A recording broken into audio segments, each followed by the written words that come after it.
สบายดีอ่ามื้อนี้เราจะมาสอนวิธีการสร้างรายงานของแคชเชียร์ที่ว่าหลังจากการขายสำเร็จแล้วหรือว่าหลังจากการปิดเก๊ะอะเนาะเดี๋ยวเราสิมีการสร้างรายงานตัวหนึ่งขึ้นมาก็คือเอิ้นว่าเป็นรายงานแคชเชียร์ก่อนอื่นบ่ให้ทุกคนกดเข้าไปที่รายงานนี้เลยรายงานตัวอยู่รุมสุดเลยหลังจากนั้นกดเข้ามาปึ๊บ แล้วจะเห็นก็คือแท็บของรายงานแคชเชียร์เนาะเรากดเข้าไปที่รายงานแคชเชียร์นี่เลยหลังจากนั้นให้ทุกคนสังเกตเบิ่งว่ามื้อนี้เนาะหรือว่าปัจจุบันนี้วันที่10เดือน3นี่เรายังบ่ทันได้มีการสร้างรายงานเทื่อเนาะเรายังบ่ทันได้มีการสร้างรายงานแคชเชียร์เทื่อให้ทุกคนสังเกตเบิ่งว่าอยู่ทางซ้ายมือนี่อยู่ทางขวามือนี่เนาะก็จะมีการสร้างรายงาน หลังจากนั้นให้ทุกคนกดเข้ามาที่การสร้างรายงานแล้วก็จะเห็นพ็อปอัปนี้ขึ้นมาหลังจากนั้นให้ทุกคนสังเกตเบิ่งว่าข้อมูลต่างๆที่ว่ามีหมายดาวนี้ก็คือเป็นข้อมูลที่จำเป็นต้องได้กรอกบ่ฉะนั้นจะบ่สามารถบันทึกได้อาให้เรามากรอก1ก็จะเป็นเงินสดย่อยเนาะเงินสดย่อยเรามีเท่าใดปัจจุบันเราใส่เป็นตัวอย่างว่า1,000จากนั้นก็เงินทอนมีเท่าใดถ้าบ่มีก็ใส่0ได้เนาะ แต่ถ้าว่ามีก็สามารถใส่1,000ได้ยกตัวอย่างอะหลังจากนั้นให้ทุกคนมาเบิ่งตัวนี้เงินสดรอฝากเงินสดรอฝากหมายความว่าเป็นเงินที่ว่าเราขายได้หรือว่าเป็นเงินที่ว่าทางลูกค้าจ่ายเป็นเงินสดหั้นเนาะเพื่อที่จะเอาไปรอฝากเงินบาทมีเท่าใดยกตัวอย่างเงินบาทมี2,000บาทก็เลือกบัญชี เราสามารถเพิ่มได้หลายกว่า1สกุลเงินเนาะคือยกตัวอย่างว่าปัจจุบันเราสามารถเพิ่มเป็นสกุลเงินบาทแล้วเราสามารถเพิ่มเป็นอีก1สกุลเงินก็คือเป็นเงินกีบได้เราสามารถกดมาที่ปุ่มบวกนี้เลยเพิ่มสกุลเงินโอเคเนาะกดเข้าไปปึ้งเข้ามาเนาะเราก็จะเห็นตัวนี้อาเราสามารถป้อนจำนวนเงินยกตัวอย่างว่ามื้อนี้เราขายได้10,000,000กีบก็สามารถใช้เป็น10,000,000 อัตราแลกเปลี่ยนเท่าใดอัตราแลกเปลี่ยนก็คือ700คือเลขเงินนั่นแหละเนาะหลังจากนั้นก็เลือกนี่สกุลเงินหมายเหตุใช่บ่ใช่ก็ใส่บ่ใช่ก็บ่เป็นหยังหลังจากนั้นให้ทุกคนกดบันทึกรายงานเลยแล้วก็จะขึ้นมาตัวนี้ มาฮอดนี้ยังบ่ทันสำเร็จได้เนาะก็คือมันจะทำการบันทึกไปซื่อๆแล้วให้ทุกคนเลือกมาตัวนี้อัปโหลดธุรกรรมของธนาคารคือยกตัวอย่างว่าภายในมื้อนั้นเรามีธุรกรรมเท่าใดอิหยังจั่งใดที่ว่าเราไปเอามาจากธนาคารหั้นเนาะเราสามารถไปอัปโหลดเข้ามาในระบบเราเพื่อที่ว่าให้ระบบของเราทำการ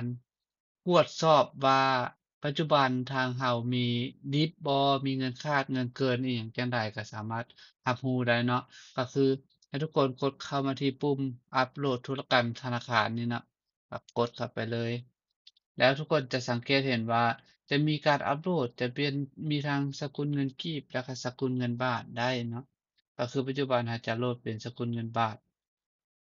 ในเมื่อทุกคนอยากได้ฟอร์แมตเนาะให้ทุกคนเบิ่งตัวนี้ก็คือดาวน์โหลดฟอร์แมตตัวนี้ดาวน์โหลดตัวอย่างมาแม่แบบเราสามารถกดไปที่ดาวน์โหลดปึ๊บแล้วก็ดาวน์โหลดเอาไปหลังจากนั้นก็ให้ทุกคนก๊อบปีข้อมูลจากธนาคารนั้นมาใส่ฟอร์แมตของเราแล้วอัปโหลดขึ้นมาในระบบของเราได้เลย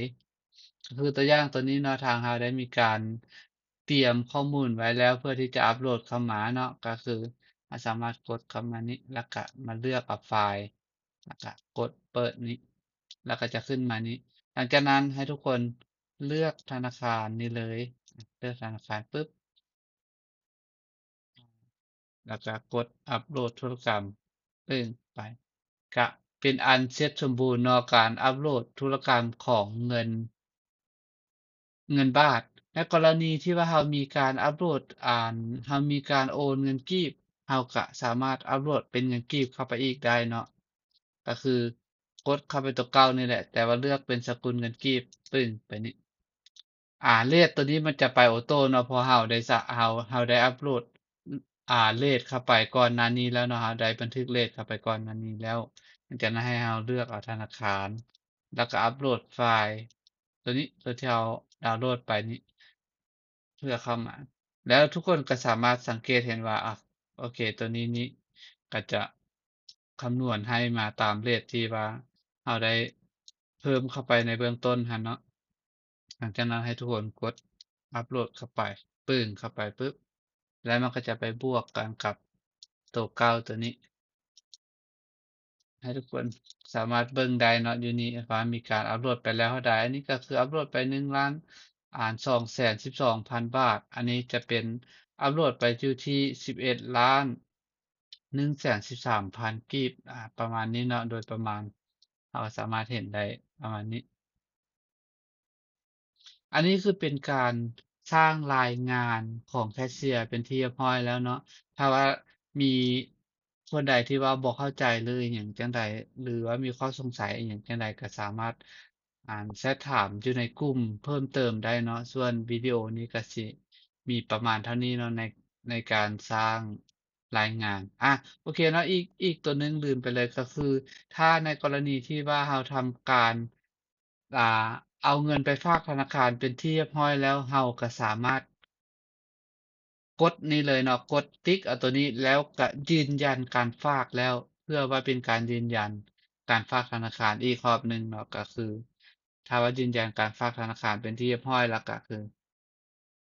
รายงานตัวนี้แม่นเสร็จสมบูรณ์แล้วเนาะอาส่วนการเฮ็ดรายงานตัวนี้ก็สิมีประมาณเท่านี้เนาะส่วนมีคำถามตัวใดก็สามารถแชตถามกันในกลุ่มอีกเพิ่มเติมได้เนาะตัวนี้ขอบใจเนาะตัวนี้